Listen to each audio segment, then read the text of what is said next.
யோவான் 16:33 உலகத்தில் உங்களுக்கு உபத்திரவம் உண்டு, ஆனாலும் திடன் கொள்ளுங்கள், நான் உலகத்தை ஜெயித்தேன் என்று கர்த்தராகிய இயேசு கிறிஸ்து தம்முடைய சீஷர்களுக்கு சொன்னார். உலகத்துல எப்ப நமக்கு உபத்திரவம் இருக்கும்னா, நம்ம உலகத்தான் அல்ல என்ற இடத்துல இருக்கும்போது அந்த உலகத்தால் நமக்கு உபத்திரவம் இருக்கும்.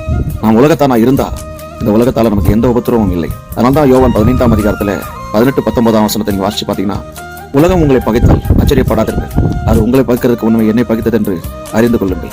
நீங்கள் உலகத்தான் அல்லாதபடினாலும் நான் உங்களை உலகத்திலிருந்து தெரிந்து கொண்டபடினாலும் உலகம் உங்களை பகைக்கிறது. ஏன்னா இயேசு உலகத்தான் நல்லது போல அவருடைய சீஷர்கள் உலகத்தான் நல்ல என்று யோவான் 17:16 சொல்றாரு. அவருடைய சகோதரர் அவரை விசுவாசிக்காம நீங்க பிரபலமா இருக்கணும்னா எருசலேமில் போய் அற்புதங்களை செய்யுங்க. யோவான் 7:4 அவங்க சொல்லும்போது, யோவான் 7:7 உலகம் உங்களை பகைக்காதப்பா, இந்த உலகத்தின் கிரிகள் பொல்லாதீர்கள் என்று நான் நித்தமும் சாட்சி கொடுக்கிறபடினாலே அது என்னை பகைக்கிறது என்று சொல்கிறார். அப்போ உலகத்துல நமக்கு உபத்திரம் இருக்கும், உலகத்தான் நல்ல என்ற இடத்துல வாழ முடியும்.